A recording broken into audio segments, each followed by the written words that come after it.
Mấy bà này có đi cầu kính không? Ôi dồi ôi, em nói chị biết là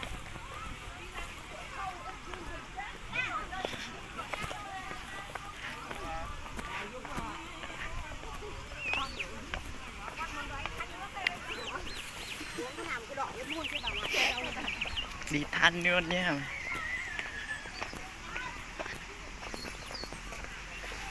Đi xem cầu kính.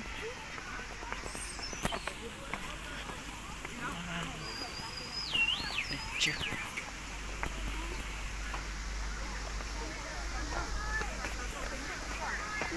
Mà con tưởng về đi rồi thành không đi.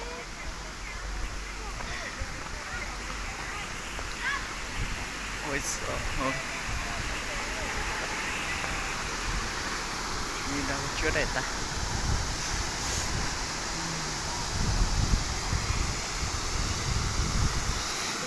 Ôi mắc quá.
Ôi sợ ơi.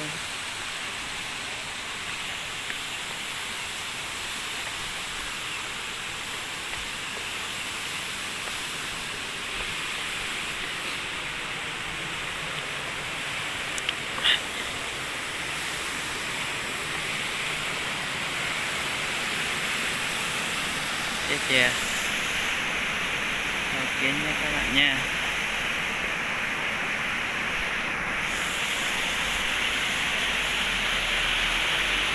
Nước trong lành kìa.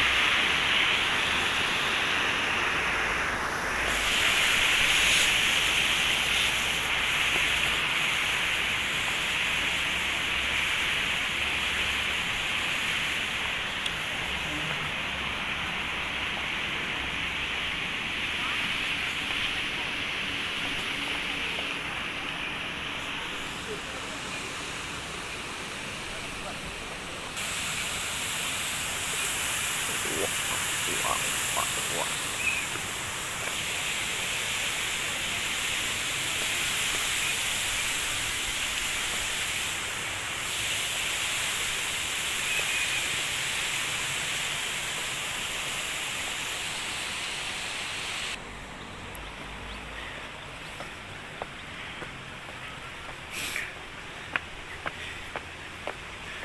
Đi đâu thì ta?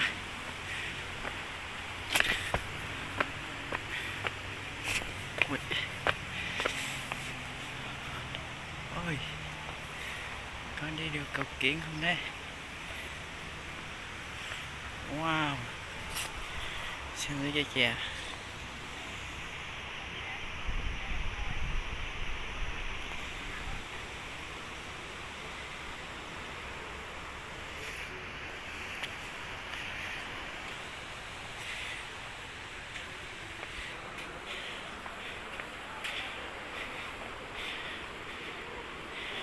Ôi, xa quá.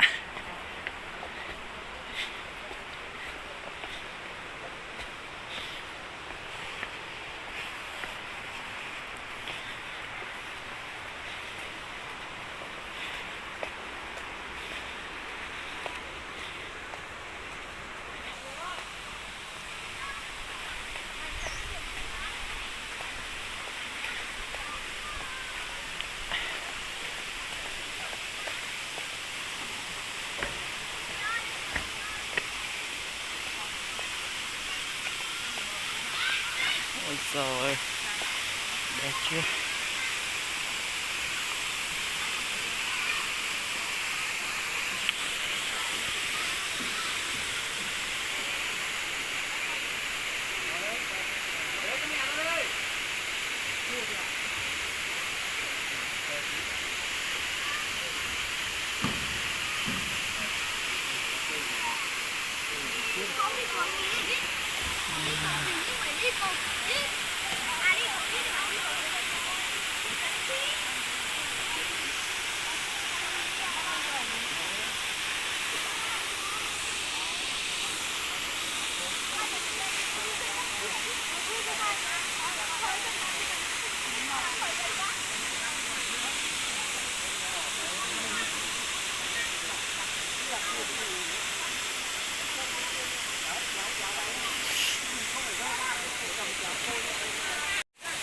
Đứng lên con, đứng lên nào.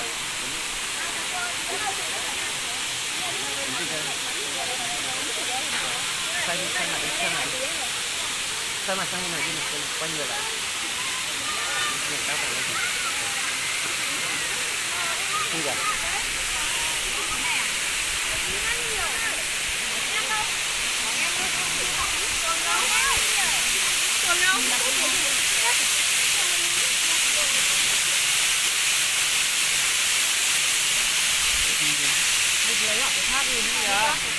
Chụp chỉ phải đứng lui vào đây này. Chụp. Máy đi chỉnh được chưa?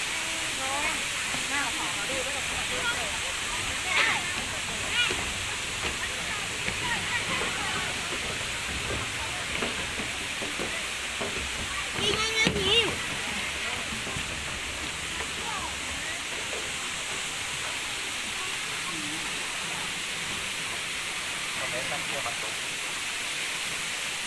Em đang đi quay nhưng mà quay hết quay đi. Không thấy. Được rồi nè đã.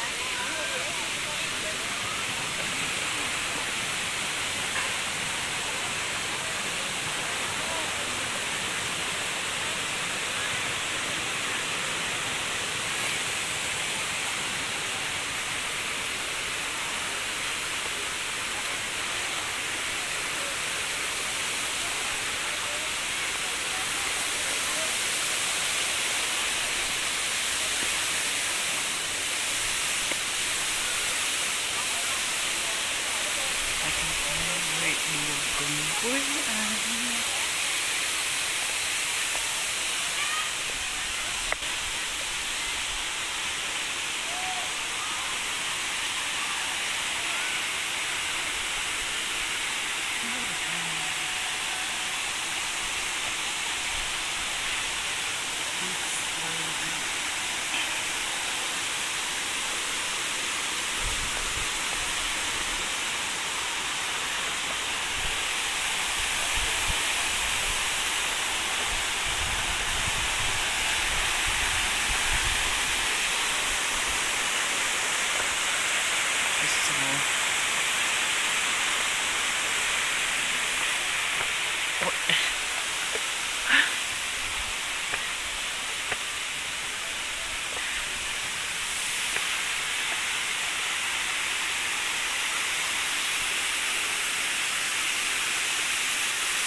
Đây mình có thể mua vé coi.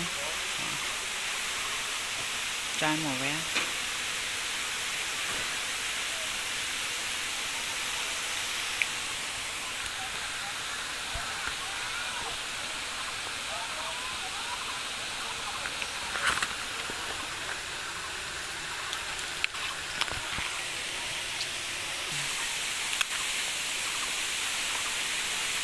Này nha. Mọi người thấy đẹp không? Wow.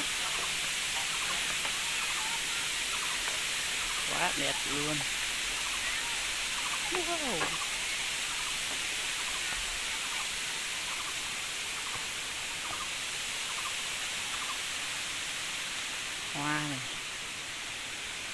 tiếc là không có ai đi cùng.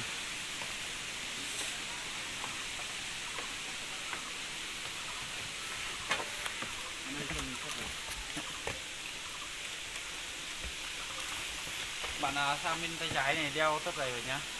Bên này anh. Vâng. Vào anh.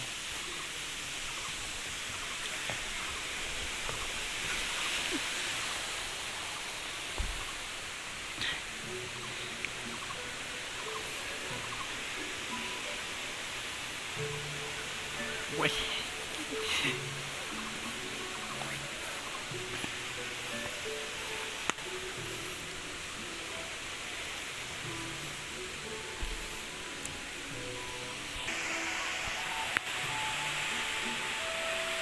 Đi tới dài nhá.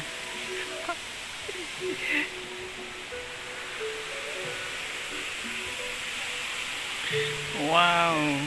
Ui. Điện ngã rồi.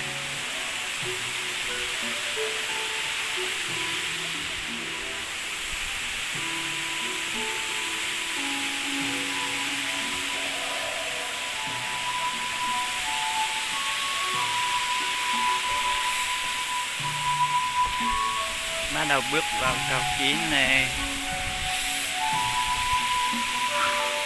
Trái tim.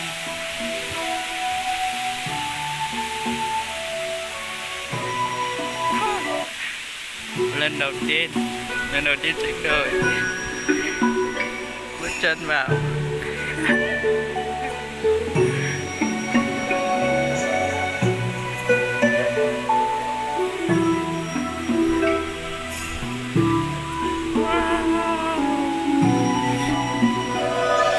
Ui.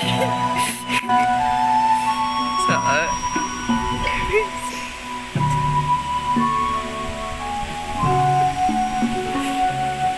Sợ kính quá. Từ từ thôi.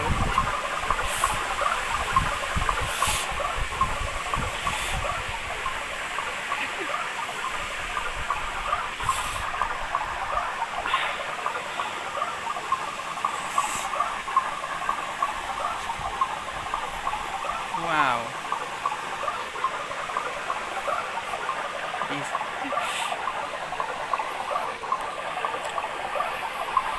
Sang giờ vào. Sợ. Sợ lắm. Lắm mọi người ơi. Wow. Nó mà zoom nữa cơ.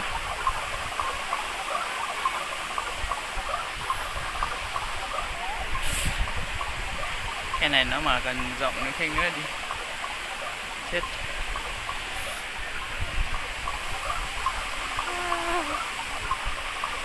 Sợ nha. Đây rất là nhiều người.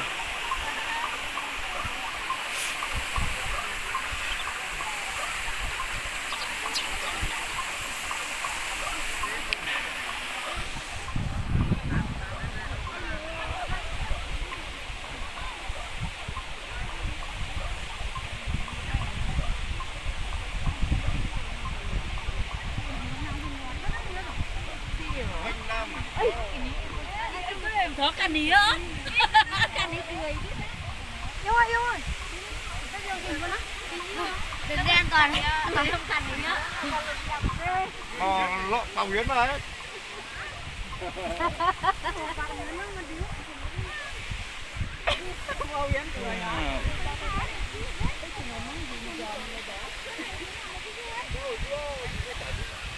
Nhanh lên không được chặn một tầng nước được.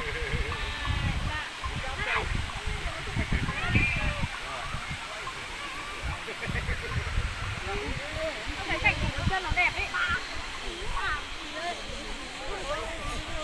Ôi trời ơi.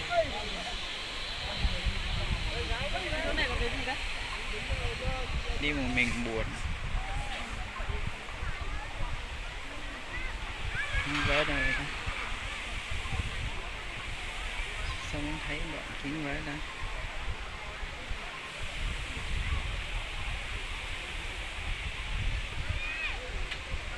Ui.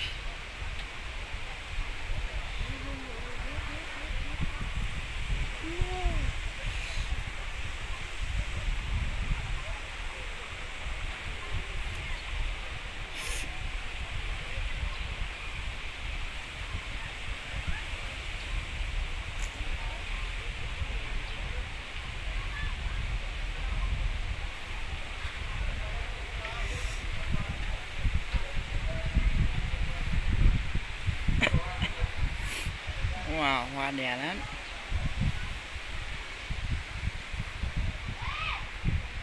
Chi.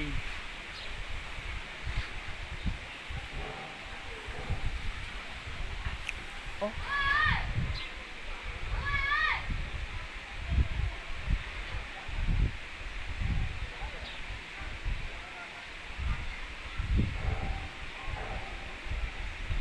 À mình chưa đi bên này. Qua lại sang cái đoạn kiến với nhé. Hôm nay chưa đi.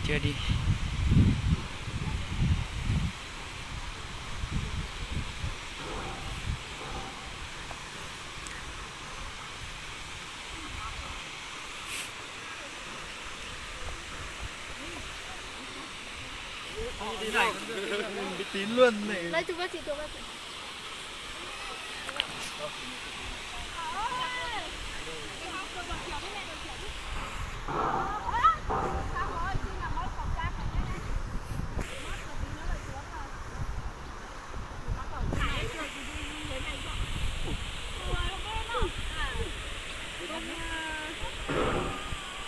À thế là con hai cái, một cái của mẹ đúng không? Ừ, trái tiếp nhà mẹ.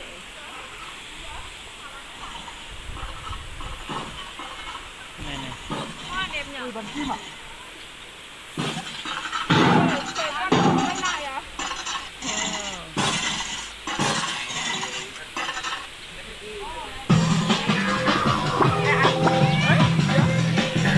Sao?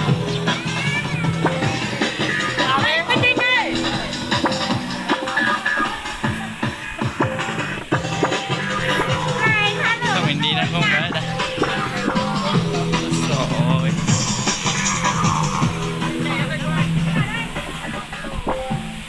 Mình đúng là xui xẻo thế nha. Người ta đi kính với mình đi mà không vớ. Thôi đi vậy thôi.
Để nguyên nhá, một cái chỉ phép nhá. 1, 2, 3. 2, 3. Rồi. Ra đây.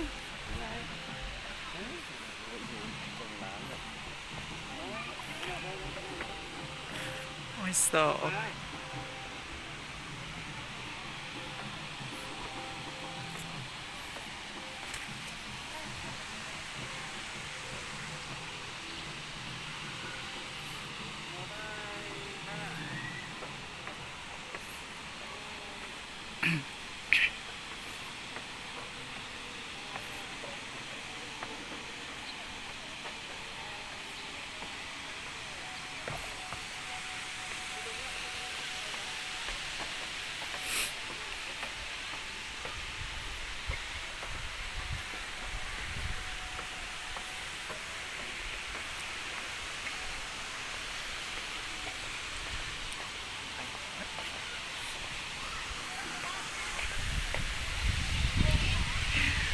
Ôi rồi ra nữa.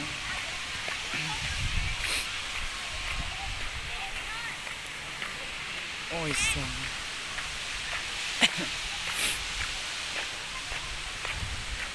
Đi ăn trưa đấy.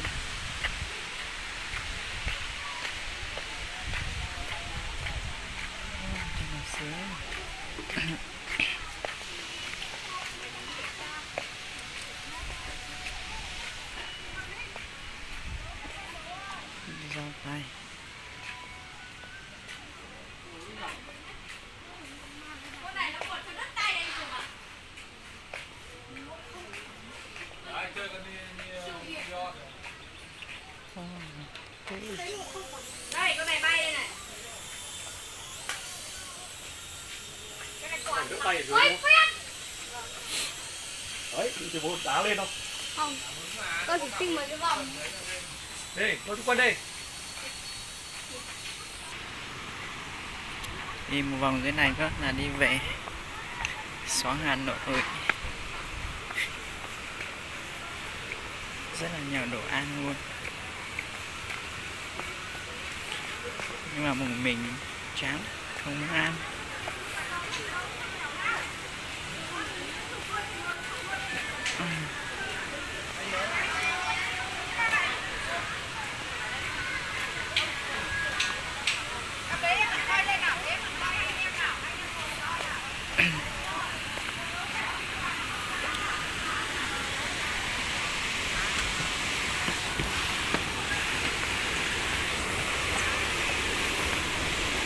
Hoàng gái xinh kìa, gái xinh kìa. Sợ lắm.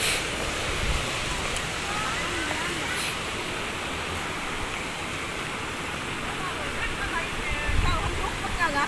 Nó đã ngoắt vậy cái đường nó ngoắt.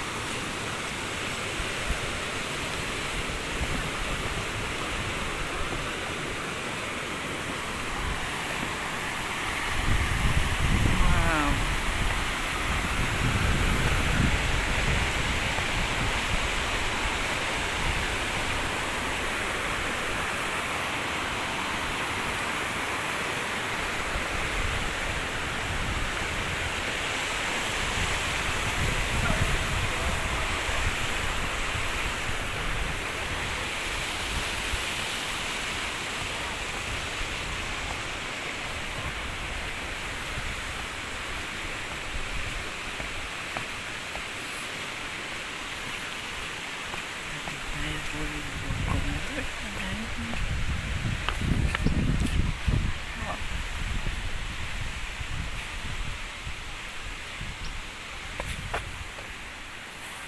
Số nó xối rồi.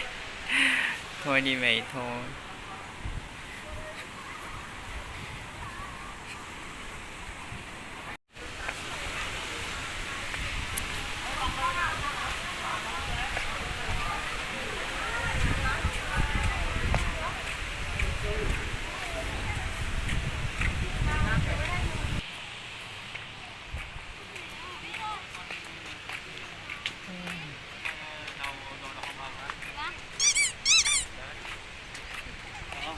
Thịt trâu Nam Bích. Mẹ kìa, đẹp chưa?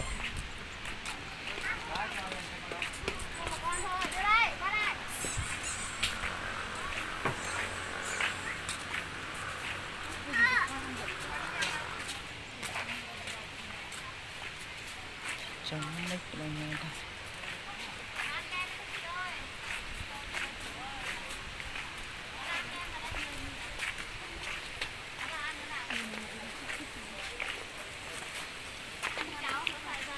Ba bên cái xích thì chị rồi đi nè.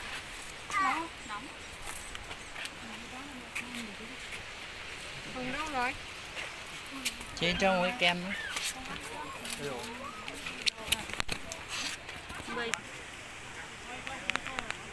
Kem kìa. Kem thôi đó.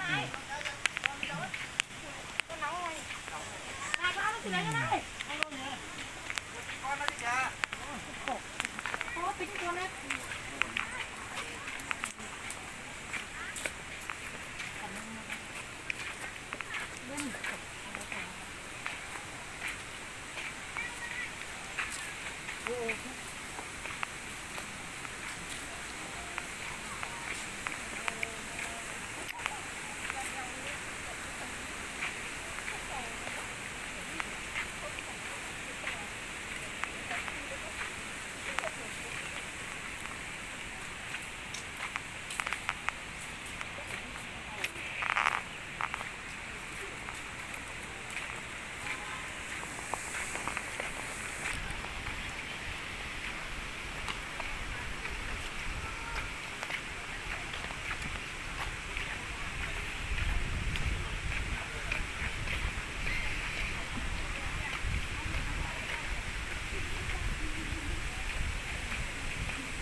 เข้านี่ก็ต้องสกอร์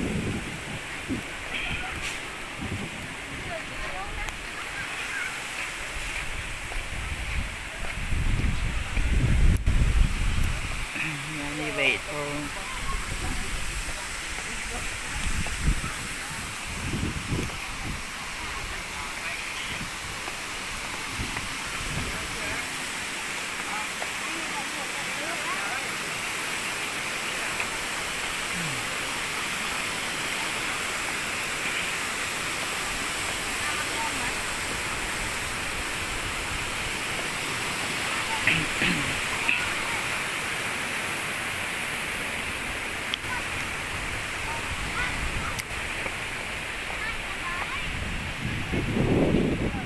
thôi xóm phụ thôi mọi người ơi tạm biệt nhé.